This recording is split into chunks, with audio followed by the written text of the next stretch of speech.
नमस्कार, मैं हूं विद्यासागर। स्वागत है आप सभी का देवभूमि में। तो चार धाम यात्रा पर उत्तराखंड सरकार का बड़ा फैसला। सुप्रीम कोर्ट में दाखिल एसएलपी वापस लेगी सरकार। हाईकोर्ट के फैसले के खिलाफ दायर की गई थी एसएलपी। नैनीताल हाईकोर्ट ने चार धाम यात्रा पर रोक लगाई थी। उत्तराखंड की एसएलपी पर एक भी सुनवाई नहीं हुई है। पुष्कर सरकार ने एसएलपी वापस लेने का निर्णय लिया है। तो आपको बता दें कि इस वक्त की बहुत ही अहम खबर आ रही है।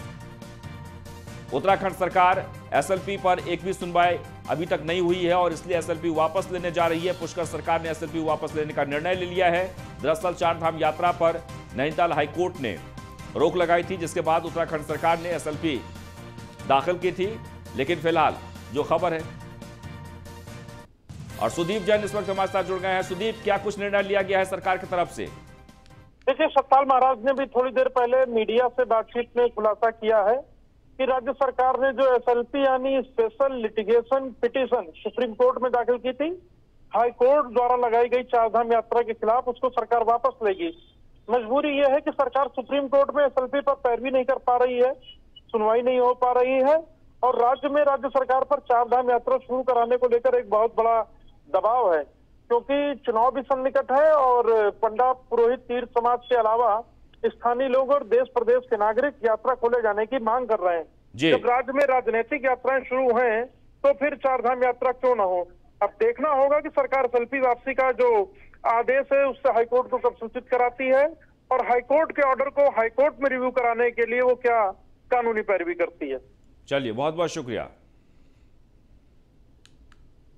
आगे बढ़ते हैं। सीएम पुष्कर सिंह धामी ने नैनीताल में 1 अरब रुपए की विकास योजनाओं का आज लोकार्पण किया और शिलान्यास किया है।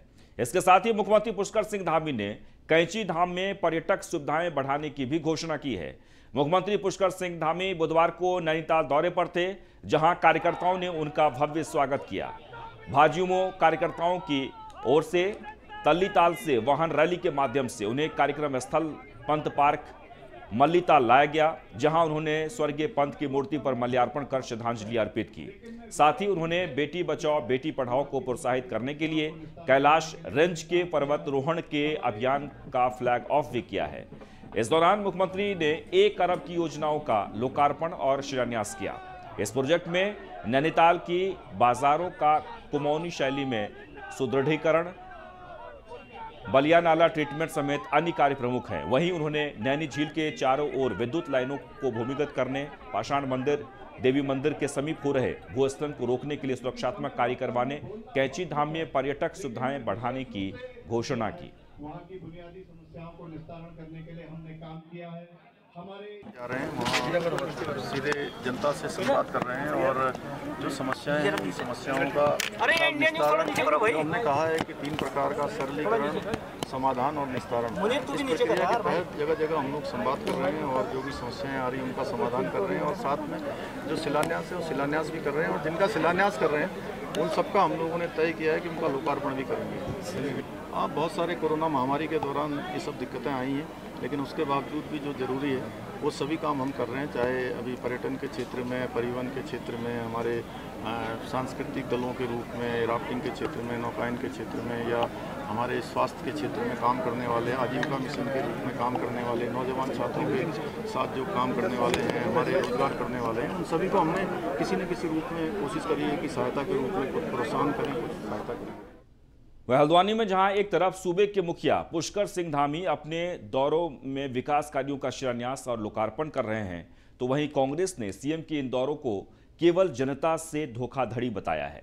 कांग्रेस के पब्लिसिटी कमेटी के प्रदेश अध्यक्ष सुमित हिर्स ने सीएम के नैनीताल दौरे में 100 करोड़ की योजनाओं के शिलान्यास को लेकर बीजेपी पर निशाना साधा और कहा कि प्रदेश की बीजेपी सरकार ने अपने अब तक के कार्यकाल में प्रदेश की जनता को सिर्फ धोखा देने का काम किया है।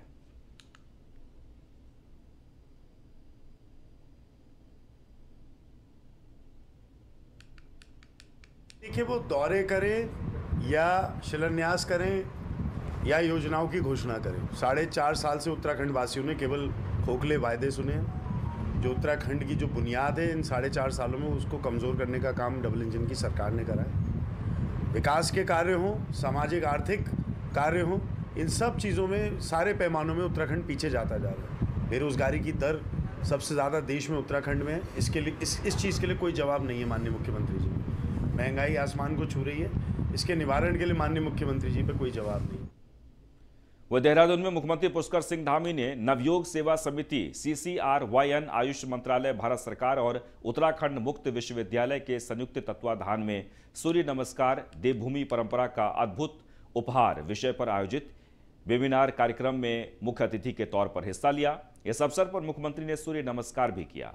मुख्यमंत्री ने कहा कि शास्त्रों के अनुसार सूर्य देव की उपासना करने से व्यक्ति का शरीर निरोग रहता है और घर में सुख शांति का वास बना रहता है। हम सूर्य नमस्कार के माध्यम से सूर्य उपासना कर निरोग रह सकते हैं।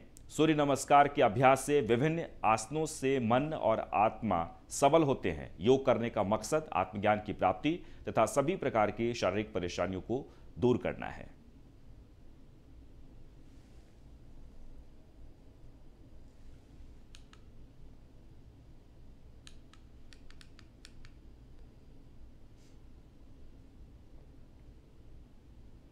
इस बीच एक और अहम खबर, पटवारी लेखपाल को मिलेगी 10,000 की प्रोत्साहन राशि। जी हां, नायब तहसीलदार को भी 10,000 की राशि मिलेगी। राजस्व निरीक्षक को भी एक मुश्त 10,000 मिलेगा।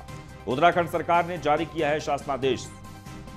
1,37,20,000 की वित्तीय स्वीकृति दी गई है। सीएम धामी ने विधानसभा में की थी प्रोत्साहन राशि की घोषणा।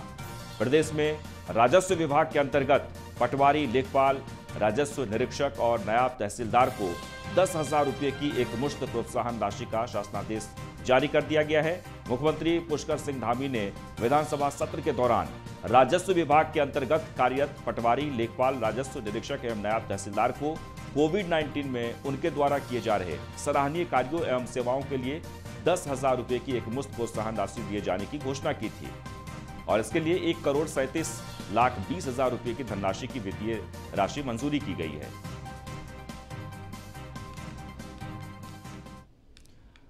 चलिए आगे बढ़ते हैं। खबर दिल्ली से है, जहां पर प्रीतम सिंह पवार धनोल्टी से निर्दलीय विधायक हैं और उन्होंने आज बीजेपी का दामन थाम लिया है। केंद्रीय मंत्री स्मृति ईरानी के मौजूदगी में उन्होंने बीजेपी की सदस्यता ग्रहण कर ली है और इस मौके पर प्रदेश अध्यक्ष मदन कौशिक भी मौजूद रहे। तस्वीरों में आप देख सकते हैं बीजेपी में शामिल हुए प्रीतम सिंह पवार धनौल्टी सीट से निर्दलीय विधायक हैं। प्रीतम सिंह पवार ने आज बीजेपी की सदस्यता ग्रहण कर ली है। बीजेपी के मुख्य राष्ट्रीय प्रवक्ता अनिल बलूनी, केंद्रीय मंत्री स्मृति ईरानी ने प्रीतम सिंह पवार को दिल्ली में पार्टी की सदस्यता दिलाई और इस मौके पर उत्तराखंड यमुनोत्री विधानसभा से 2002 और 2012 में विधायक रहे। 2012 में जो कांग्रेस की सरकार थी वहाँ उसमें कैबिनेट के मंत्री रहे और 2017 से टिहरी जनपद की धनौल्टी विधानसभा से सदस्य हैं। वे आंदोलनकारी रहे हैं। उत्तराखंड का जो राज्य का आंदोलन था उसमें जेल भी गए हैं। उत्तरकाशी कोऑपरेटिव बैंक के चेयरमैन रहे हैं और तमाम पदों पर रहे हैं। हम भारतीय जनता पार्टी परिवार में उनका स्वागत करते हैं। तो बीजेपी में शामिल होने के बाद प्रीतम सिंह पवार से न्यूज़ 1 इंडिया संवाददाता पीयूष तिवारी ने खास बातचीत की। आइए आपको सुनाते हैं। बातचीत करने के लिए धनौल्टी से विधायक प्रीतम सिंह पवार जी हैं। सर, आज आपने बीजेपी ज्वाइन करी है, क्या कुछ कहेंगे? देखिए, मैं माननीय हमारे जो देश के प्रधानमंत्री जी हैं उनके जो हमारे प्रदेश के लिए जो कार्य हैं उनसे प्रभावित होकर मैं और जो भाजपा की नीति है उससे प्रभावित होकर भाजपा की सदस्यता मैंने ली है। सर, कांग्रेस पार्टी कितनी बड़ी चुनौती है आपकी 12 आगामी विधानसभा चुनाव में? देखिए, मैं कहना चाहूँगा कि कोई चुनौती नहीं है। भाजपा स्पष्ट तौर पर जो बड़े बहुमत के साथ सरकार बनाएगी, ऐसा मैं मानता हूँ। सर, आज उत्तराखंड की राजनीति में जो राज्यपाल हैं बेबी वर्मा, उन्होंने इस्तीफा दे दिया, इसको लेकर क्या? अब देखिए, वो उनका व्यक्तिगत है, उस बारे में मुझे कोई जानकारी नहीं है। धन्यवाद हमारे साथ बातचीत करने के लिए। थे प्रीतम सिंह पवार, जिनका साफ तौर पे कहना है कि हमें जो भी बीजेपी से केंद्र से नेतृत्व जिम्मेदारी दी जाएगी उसका हम अच्छे तरीके से निर्वहन करेंगे। वीडियो जर्नलिस्ट लोकेश के साथ पीयूष तिवारी, नई दिल्ली। आगे बढ़ते हैं। विधानसभा चुनाव के लिए बीजेपी ने प्रभारियों के नाम का ऐलान कर दिया है। उत्तराखंड में केंद्रीय मंत्री प्रहलाद जोशी को चुनाव प्रभारी बनाया गया है, जबकि सह प्रभारी के रूप में लोकसभा सांसद लॉकेट चटर्जी और राष्ट्रीय प्रवक्ता सरदार आरपी सिंह होंगे। आपको बता दें कि प्रहलाद जोशी लोकसभा में नरेंद्र मोदी के मंत्रिमंडल में संसदीय कार्य मंत्री, कोयला मंत्री तथा खान मंत्री हैं। वह 2009 में हुए आम चुनाव में कर्नाटक के धाकड़ चुनाव क्षेत्र से 15वीं लोकसभा के लिए सदस्य निर्वाचित हुए थे। प्रहलाद जोशी लगातार 4 बार धाकड़ सीट से लोकसभा चुनाव जीत चुके हैं। वह बीजेपी की कर्नाटक इकाई के महासचिव भी रहे और फिर 2013 में प्रदेश अध्यक्ष भी बने। राष्ट्रीय स्वयंसेवक संघ के कट्टर समर्थक और लंबे समय से भारतीय जनता पार्टी के लिए काम कर रहे प्रहलाद जोशी ने धाकड़ इलाके से 4 बार जीत हासिल की है। बीजेपी की कर्नाटक इकाई के प्रदेशाध्यक्ष प्रहलाद जोशी उस समय चर्चा में आए थे जब पार्टी ने हुबली के ईदगाह मैदान में तिरंगा फहराने को लेकर आंदोलन चलाया था। 2004 में प्रहलाद जोशी ने धाकड़ उत्तर से चुनाव जीता था। इसके बाद 2009 में इस सीट का नाम धरवाड़ कर दिया गया था।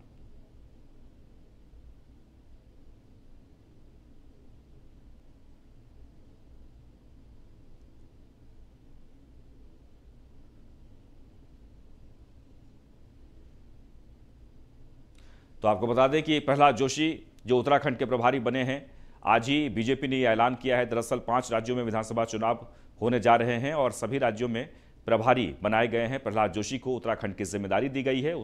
प्रहलाद जोशी इस वक्त संसदीय मंत्री हैं मोदी सरकार में और 30 साल से लगातार बीजेपी में सक्रिय तौर पर जुड़े हुए हैं। 2004 में पहली बार लोकसभा चुनाव जीतकर आए।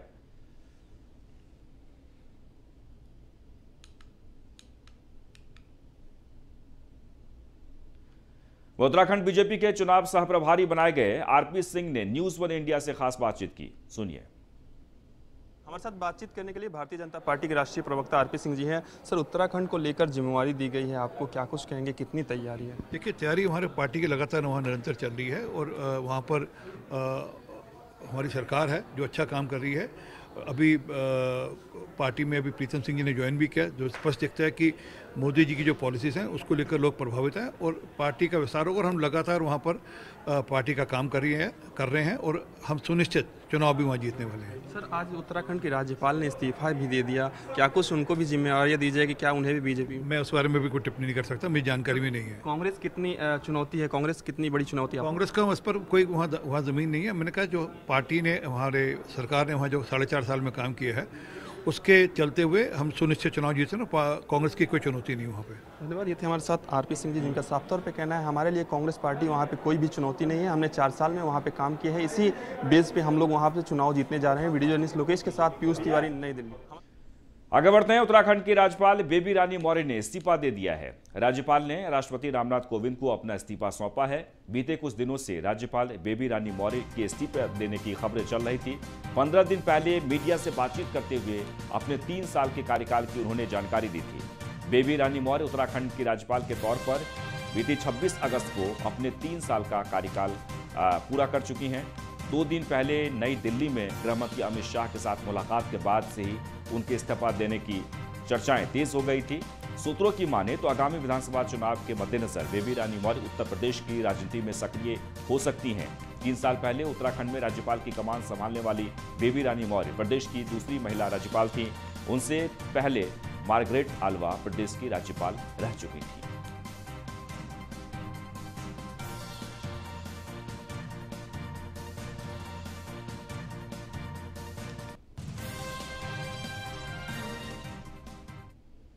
आगे बढ़ते हैं। धर्मनगरी हरिद्वार में श्री जयराम आश्रम में आज ब्रह्मलीन गुरुदेव श्री देवेंद्र स्वरूप ब्रह्मचारी की 17वीं श्रद्धांजलि समारोह आयोजित किया गया, जिसमें कई राजनीतिक पार्टियों ने शिरकत की।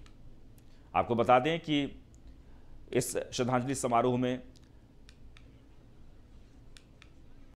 कई राजनीतिक पार्टी के नेता तो शामिल हुए ही, काफ़ी संत भी वहां पर शामिल हुए और आम आदमी पार्टी के नेता भी इस कार्यक्रम में शामिल हुए।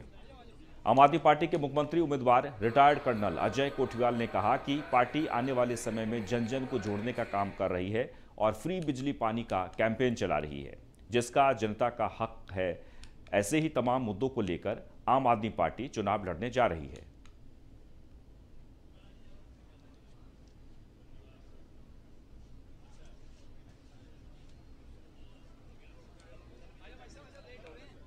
हरिद्वार की तस्वीर हम आपको दिखा रहे हैं। ब्रह्मलीन देवेंद्र ब्रह्मचारी की 17वीं पुण्यतिथि के मौके पर आम आदमी पार्टी के नेता कर्नल कोठियाल पहुंचे श्रद्धांजलि देने के लिए, और इस बीच उन्होंने मीडिया से बात करते हुए कहा कि पूरे उत्तराखंड में जन जन तक संपर्क करने की कोशिश की जा रही है। पार्टी सिंपल से जो मुद्दे पहले होते थे, जब यूपी से उत्तराखंड अलग हुआ तो उस टाइम पे सब लोगों को ये चिंता होती थी कि जो ध्यान उत्तराखंड की तरफ देना चाहिए यूपी सरकार नहीं दे पा रही है। तो ये 20-20.5 साल पहले जब ये हुआ, उस टाइम पे जो लोगों ने आंदोलन करा और जो मुद्दे होते थे, उन मुद्दों को आम आदमी पार्टी लेकर के चल रही है कि वो उनको अपना मैनिफेस्टो में डालेंगे। अब इसमें मेन मुद्दे क्या आ जाते हैं? रोजगार आ जाता है, उसके बाद में एजुकेशन आता है, फिर हेल्थ आता है, फिर ये बिजली पानी जो है, जैसे अभी आप भी कह रहे थे फ्री बिजली, ये असली फ्री बिजली नहीं है, ये तो ना हक की बिजली है। आम आदमी पार्टी तो आम आदमी पार्टी के वरिष्ठ नेता कर्नल अजय कोठियाल डोईवाला पहुंचे, जहां उन्होंने रानी पोखरी पुल पर चल रहे कार्यों का निरीक्षण किया, जहां ह्यूम पाइप की मदद से अस्थायी मार्ग तैयार किया जा रहा है। इस पर नेता ने सवाल उठाते हुए कहा कि आज के ज़माने में ह्यूम पाइप यूज नहीं होते हैं, नई तकनीक से भी काम किया जा सकता है, और अगर सरकार राजनीति से हटकर उन्हें मौका देगी तो वे यहाँ बेहतर काम कर सकते हैं। करने इसलिए आया था क्योंकि पहले हमने 27 तारीख को, मतलब ऐसे कोई 7-8 दिन पहले बोला था कि जो ब्रिज बनाने के टूटने के बाद में जो ज़रूरत है उसको ना हम 48 घंटे में पूरा कर देंगे, बेली ब्रिज कंस्ट्रक्ट करके। अब उसके बाद में वो तो हमारी तो सुनी नहीं, ऑल्टरनेट रूट बनाने की कोशिश करेगी। कल ये पुल फिर बह गया और ट्रैफिक फिर रुक गया। आज मेरे को एक टीचर मिले थे, क्योंकि उनको रानी पोखरी जाना है डोईवाला से, अपनी गाड़ी दूर खड़ी कर रहे हैं, उसके बाद में जेसीबी को रिक्वेस्ट कर रहे हैं मेरे को आगे पार करो, और उसके बाद में शाम को आगे फिर रिक्वेस्ट कर रहे हैं मेरे को पार करो। वो तो एक आदमी है, या तो इतना बड़ा ट्रैफिक इसमें मूव होता था। तो मैं देखने आया था कि अब जो कंस्ट्रक्शन हो रहा है वो किस टाइप से। वह महिला बाल विकास विभाग में आउटसोर्स कंपनी को लेकर आम आदमी पार्टी ने सवाल उठाया है। आम आदमी पार्टी का कहना है कि आम आदमी पार्टी के नेता कर्नल अजय कोठियाल को 25,000 की रिश्वत पर गार्ड की नौकरी दी गई है। रिश्वत लेने वाली कंपनी को तत्काल महिला बाल विकास विभाग को ब्लैक लिस्टेड करना चाहिए।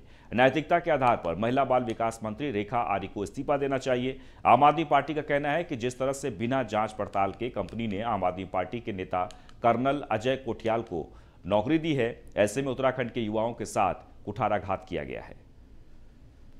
स्टिंग कल कर्नल साहब ने किया और पाया गया कि कैसे उनसे रिश्वत ली गई और रिश्वत कहां ट्रांसफर करवाएगी, किस स्मार्ट तरीके से ये युवाओं को ठग रहे हैं ताकि ये चोर पकड़ में भी ना आए, और ये सब सरकारी संरक्षण में हो रहा है। और जिस प्रकार से मुख्यमंत्री कार्यालय से 7 लोगों की नियुक्ति के लिए नियुक्ति पत्र आता है, एक पत्र में 6 लोगों के नाम आते हैं, उनके पिताजी का नाम, उनके घर का पता दिया जाता है, और एक पत्र में केवल एक व्यक्ति का नाम आता है और वो व्यक्ति पीयूष अग्रवाल होता है। तो भारतीय जनता पार्टी की सरकार से आम आदमी पार्टी पूछना चाहती है कि ये पीयूष अग्रवाल कौन है?